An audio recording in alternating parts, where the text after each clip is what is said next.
Welcome back to the podcast, everyone. Today, I've got a very special guest. I am excited to have an old friend of mine back on the show. And I'm excited to get to offer up his insights to everyone out there. And so welcome to the show, Luke. Hey, thanks. Appreciate it. Yeah, man. So Luke Hoffmann was born and raised in Dubuque, Iowa, where he still resides today with his wife, Morgan, and their 3 kids, Lexi, 12, Isaac, 8, and Ryan, 6. They do all things in life as a family, from business to homeschooling to vacations. He started in real estate in 2017 at the same time as purchasing a business and quitting his W-2. He and Morgan found their passion in buy and hold real estate and sold off the business in 2019 and dove headfirst into REI. Since then, they have purchased small multifamily commercial properties, self-storage, wholesaled, and flipped. They are continuing to purchase small multifamily and single-family BRRR projects, while also running a construction business focusing on government contracts. Their goal was and still is to continually add cash flow that allows their family the freedoms to do what they want, when they want, and how they want. Welcome, man. This is exactly, reading your bio, I'm thinking I've been watching your show, everything you're doing on Facebook, so it makes total sense. You are on the go all the time. That's where we try to be. So I'm going to go right. A new project. I'm going to go right there, man. Heck yeah. I want to go right into that. You just got back from a 68-day vacation? 82. Wow. What was that like? It was good. So the last 4 years we left for the winter. So we're in Iowa as well. So, it's cold. I hate the cold. So we typically in the past, we'd go to Florida, Arizona, all the typical snowbird spots. But this year, kind of went out on a limb a little further and convinced my wife, kind of twisted her arm a little bit. Let's go overseas for a while. So we spent 3 months traveling New Zealand, Australia, Thailand, Mexico, Florida, Alabama. We went to Utah at the beginning, I guess, as well. So we did a whole loop around the world, because when we flew through on the way back, we went the opposite direction on the way. So we did completely an entire loop around the world. I just really want to know, I saw you were on a boat for an entire week, and you said something about, I'm excited to finally have a shower. You're stranded on this boat. Did you bring any food on, or were you just fishing and that's all you could eat? Was if you sucked at fishing, you couldn't eat the whole week, or what happened with that? No, I suck at fishing, so we'd probably starve. We wouldn't be here at this point. But no, we rented a sailboat. We chartered a boat over in Thailand. So it was a private sailboat. It was 50 foot or something like that. It had its own captain and its own crew. Basically, we just lived on the boat for a week, and we traveled all the different islands in the bay right by Phuket, Thailand. So we lived on the boat. We snorkeled every day. They cooked us food. Honestly, it was the best thing I've ever done. Coolest vacation ever, for sure. I love how you say that the Phuket, Thailand, because that is not how it looks when you look at the name of it. Yeah. All the things in Thai, it's hard to say. And that's probably the only word I can pronounce. Everything else is yeah, I have no clue. It just looks like lines to me. Did most everybody speak English that you communicated with? Yeah, for the most part. Phuket's the southern part of Thailand, so it's super touristy there. So it's actually a spot where a lot of Russians go. So we met mostly Russians, to be honest, and then the Thai people, obviously. Awesome. Yeah, it wasn't a problem. For the most part, you got Google Translate. And if they didn't have somebody that spoke English, their buddy or something was in the store next to them, they'd be like, "Oh, hey, hang on 1 second." They'd go get somebody. Awesome.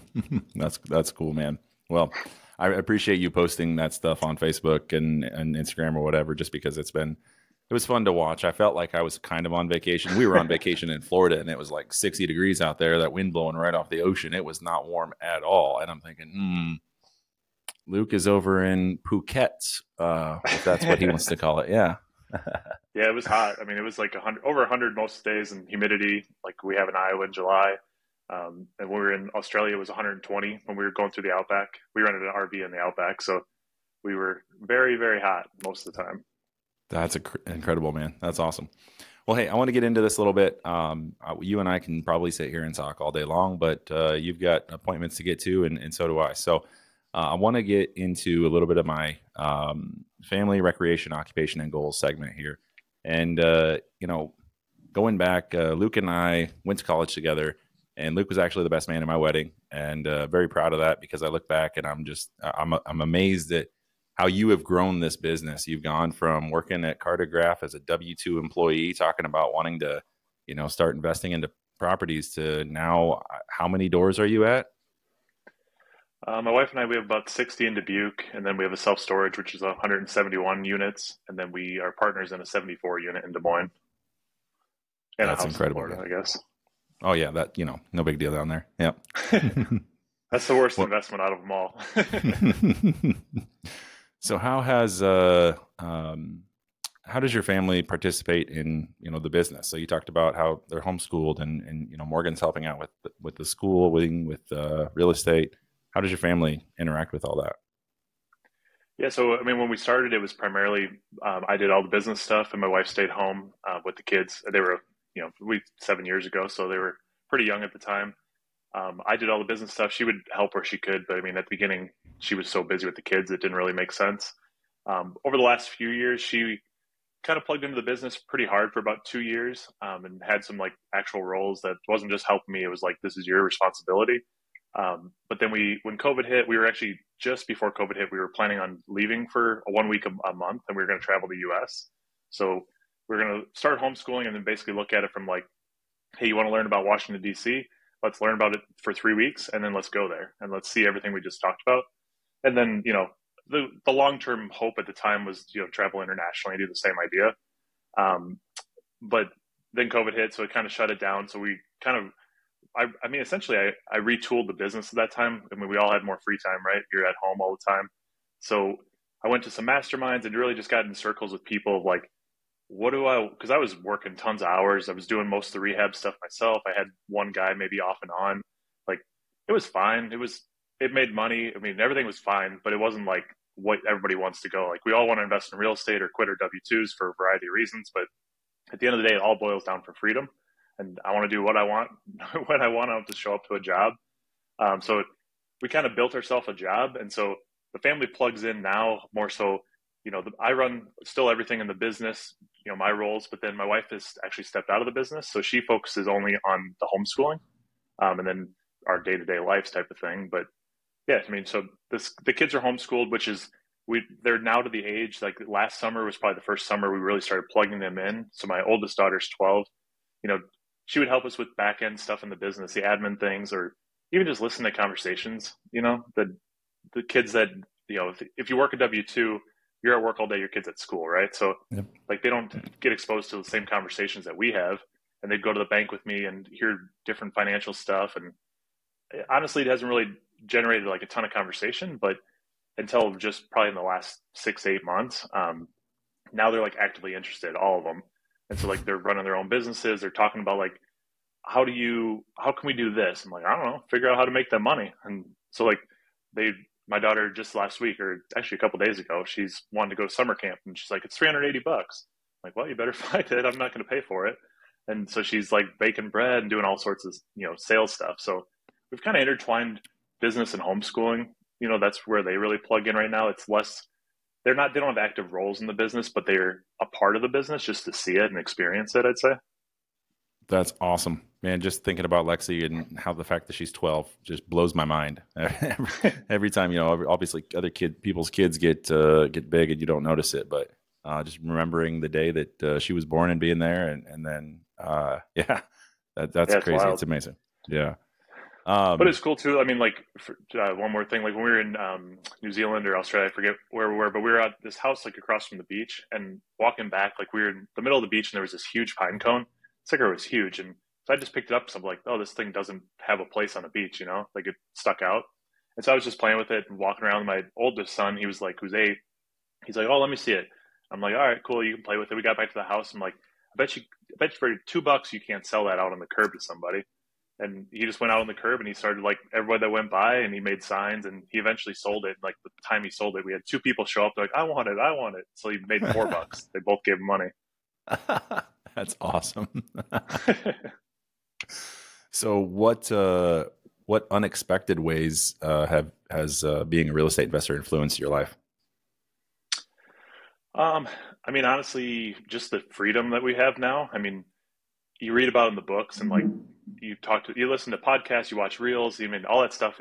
It's fine in theory, but like, it's always kind of a level of doubt in the back of your head of like, they did that, but like, can I actually do that? Like, does that actually happen? And I mean, sure everybody's experienced with like the influencers on social media. They're not always what they say they are behind the scenes. And so there's always a level of that. So, I mean, that's kind of the unexpected. Like, we hit financial freedom in under 3 years, and like we hit a millionaire net worth. And by the time before I was 30, like that just blows my mind. Like thinking back through that, but like we're 7 years into our career, and like it's only up from here. Like I don't have to work if I don't want to, and I'm 30. I'll be 34 tomorrow. I mean, I expected like, oh, someday, maybe in 15, 20 years, like it'll probably get to that point. Like literally 3 to 4 years was like, whoa, what's going on? In a good Yeah, way. man. Again, I'm just amazed by you. This is, I want to know. So one thing I was thinking about as I was thinking about what questions to ask you that would make sense on the podcast where, you know, going back, if you could tell someone today, or even looking back 7 years ago when you started this, what do you think was the groundwork you needed to lay in order to do what you're doing now? Or how would somebody in 7 years get to where you are now? What do they need to do? I think the kind of two things. I mean, I did a lot of the physical work, like rehabs and stuff at the beginning, and that worked for me. That plays into my skills and my, previous, the way I grew up and stuff like that. So don't be afraid to lean into that. I mean, everybody in the gurus and stuff, I like some of the masterminds I went to in the last couple of years, they're like, you got to get out of this. You can't do the day to day. But I'm like, that's what I actually enjoy. So like, who are you to tell me I shouldn't do that in my business? I'm like, let me offload all the stuff that you like that I don't like. Like, what's the difference? As long as I'm doing what I am good at and my special skill. Um, the other thing, I think the bigger thing though is like, so I work for Cartograph, which is a tech company. So I'm really techie that way. And my brain, I used to take local governments from paper to digital essentially. So I would figure out what their systems are and figure out a way to put it in our software at the time. But I was always kind of geared that way of like, no matter how big I get, I need to have systems in place. And so I had property management softwares when I had 2 or 3 doors. And like my buddies and people in my circle, they were like, what are you doing? Like, you can run that on a spreadsheet. Why are you paying $4 a month for this app when it's free on Excel? But I always had in the back of my mind, like, we need to set this up to actually be able to grow. And even what I had set up, like I still got to like 20, 30 doors, and I hit a huge plateau because I outgrew my systems. And I actually had software at that time. So it was like not having that stuff just kind of sets yourself up for, you're going to have to rework it no matter what, but you're going to be way behind the 8 ball. And like I was almost behind the 8 ball. I feel like right when you hit that hockey stick, like right when you start going up, that's when everything comes crashing down. So the bigger you can get your foundation at the beginning, it seems like way overkill, but I mean, it's huge in the back end. That's awesome.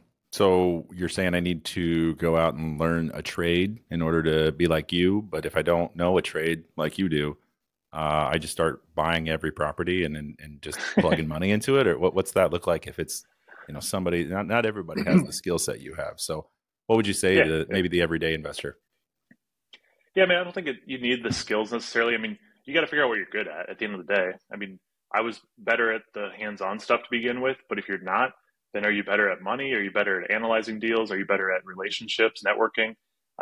Like I don't really, I'm one of those people that like once I know you, or if we're on a one-on-one, I can network with you all day and like I'll have a good conversation, love it. But you put me in a room with 20 people, I hate that. Like that's my least favorite thing to do. Like going to all those evening mixers and stuff. Like I mean, now I just don't do it. I'm like, I don't really care. I don't need Yeah. to. But you just got to figure out what you're good at, and like if you're good at networking, then put yourself in those rooms 5 days a week.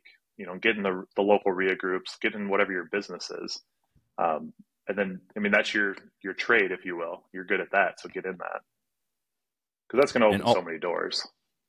Yeah, for sure. Well, and all these acronyms and stuff you have in your bio, I'll be honest, I'm not a huge investor head like yourself. So explain to us, maybe newbies out there, the difference between REI and B triple R. I had to Google that to figure out even how to say that. What is all this stuff? What are you doing? Yeah, so REI is real estate investing, just kind of slang for that. Burr is going to be you buy the property, you rehab the property, you refinance or you rent, depending. You can flip flop those, but you get it rented up, get some money coming in, and then refinance it at a bank. So like the Burr method's probably been my bread and butter for the last 3 or 4 years with rates when they were super low. I mean, you could buy around here, at least I was buying houses all day long for 20 to 40 grand, put 30 into them, and then they would appraise at 150. So I'd go to the bank and get all my money and take money out actually at day one. So it's just like, it's just a method. I mean, it's just a strategy to buy because I didn't have 20% down every single deal. And once you get savvy in the real estate investing, like you realize you don't actually need 20%. Like we just bought our storage unit facility last fall, and I think I think we paid 1.4 million for it or something. And I have like less than 60 grand of cash in that deal now.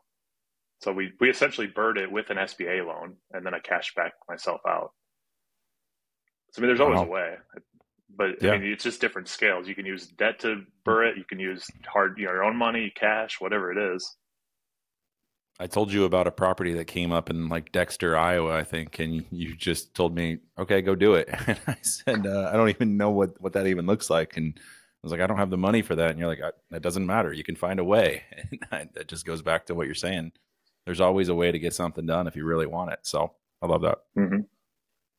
So can you describe your transition from your first investment to becoming the owner of, over 100 different doors?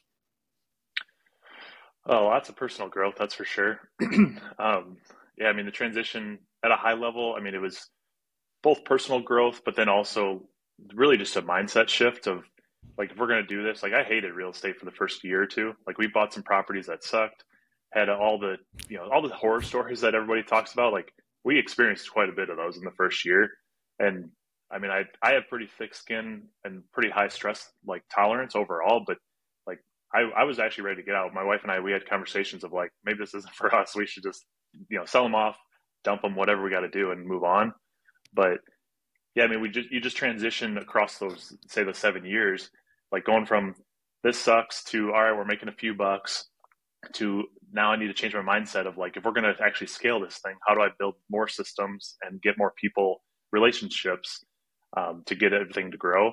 And then we went through the transition of made our first hire in the business, and then our second, and then our third, and then our fourth. Like, and so you just, all those things, like I personally learned a ton and made a lot of mistakes, but we also were very fortunate that the people that my very first, honestly, probably 3 hires, they're all still with me.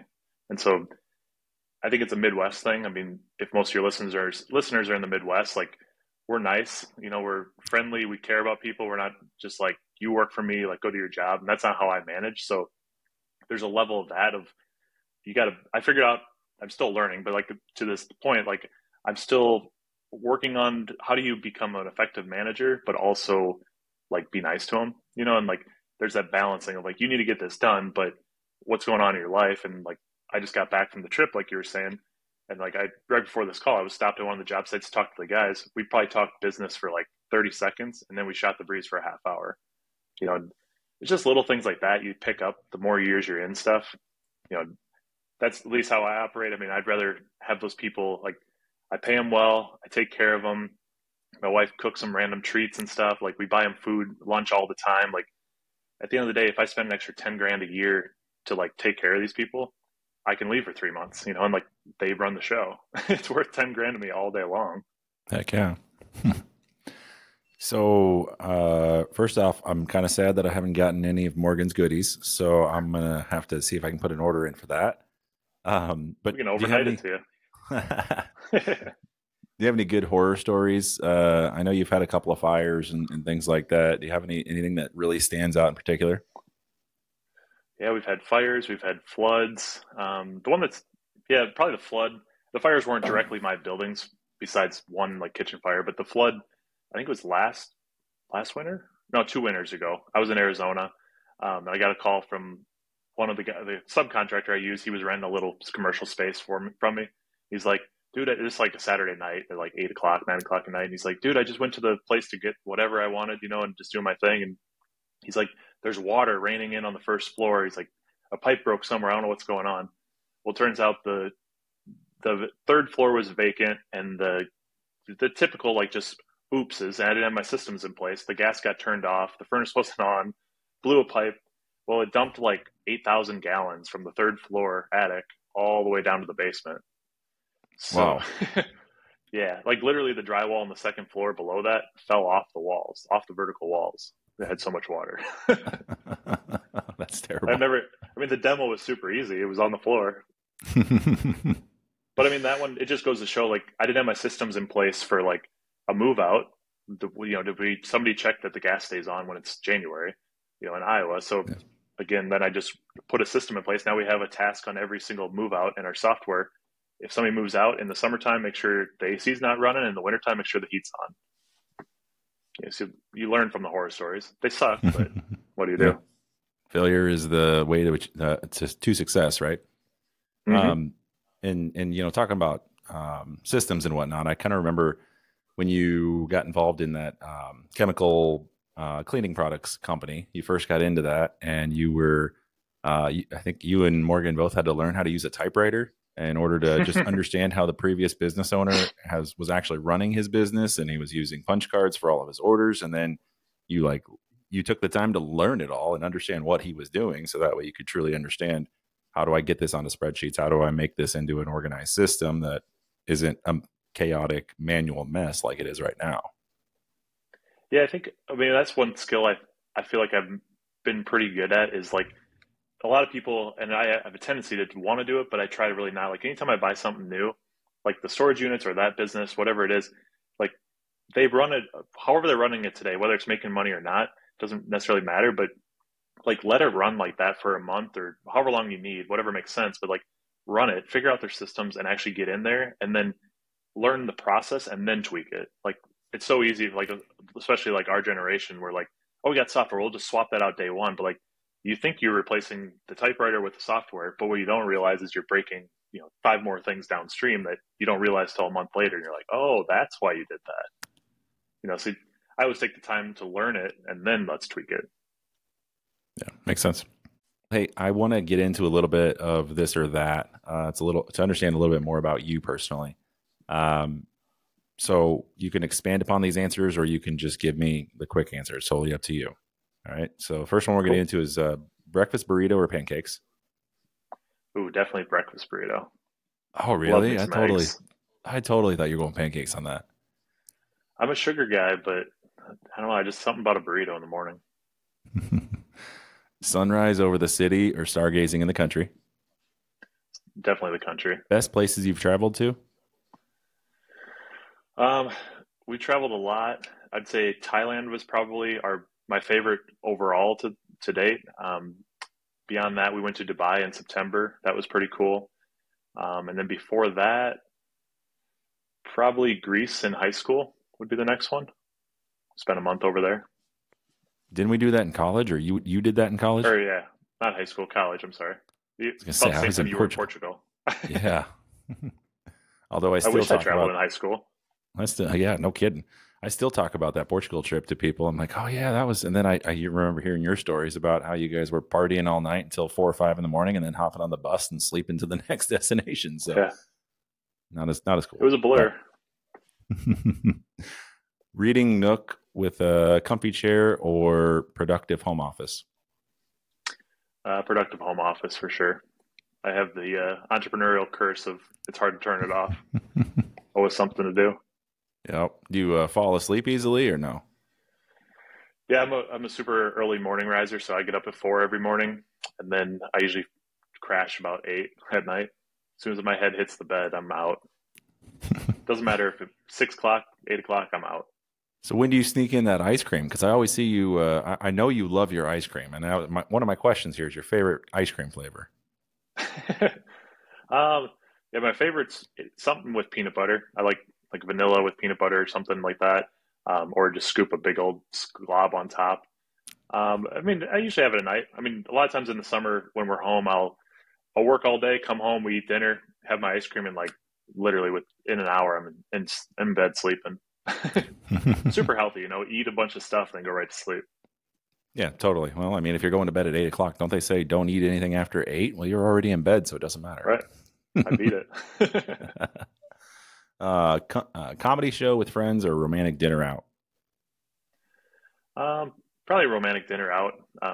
We've really retooled our life in the last year, probably 2 years, to like we're a family unit, like we talked already on this podcast, and just having those close relationships and being gone for 3 months, like our family and my wife, like we're all super close.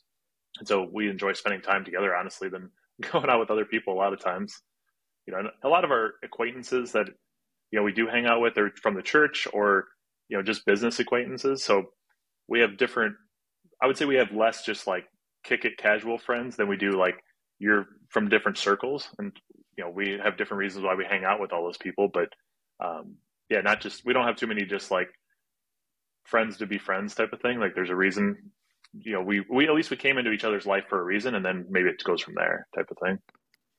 I was going to say, man, I'm starting to get hurt. Until that last little point right there, I was a little nervous, man. You made the cut. All right, barely. Board game. So I guess this kind of maybe answers it, but we'll ask. Board games night or movie marathon with popcorn? I'm not a game person, so movie marathon with our kids would be probably the answer. Yeah. I tell my kids they get one game a year. Like that's all. I hate games. Like it just doesn't intrigue me at all. Terrible. Cooking a feast or ordering takeout? I don't know. I like cooking. I haven't done it much in the last few years, but I really do enjoy cooking. Okay. Reading a book or listening to a podcast? Mind you, you're on a podcast, so I better just throw that in there. I only listen to one podcast. It's your podcast, so that. But no, definitely podcast. I listen to books too, but podcasts I like. There's conversation. You pick up little nuggets that a book has, but it's just different. Yeah, for sure. Clean freak or organized chaos? Most people would probably say I'm a clean freak, but I think I'm more organized chaos because I have a lot of stuff going. But I'm I'm a tidy person. I would put it that way. But there's so much going on. It's chaos most days. Sauna or hot tub? Sauna. We experienced our first sauna, like actually using one in one of the houses we rented on the trip, and so I'm building one at our house right now. I was wondering if you were going to get one installed. There you go. Love it. Might as well. Learn a new skill or perfect an old hobby? Learn a new skill. Could see that one coming. Yeah. Sunrise hot air balloon ride or a sunset sailboat cruise? Ooh. I'd say the sailboat. I'm more of a water guy than a sky guy. Okay, but we got to pause on that because that's not true. You totally. How many times have you skydived? I've only went to once, just that one time, way back. Okay. I remember you getting like did your dad do it a bunch? Did he have a log or something? Yeah. That's my dad what it was. When he was probably right before he got married or right around that time, he has a lot of jumps, 50, 100 Yeah, jumps. that's crazy.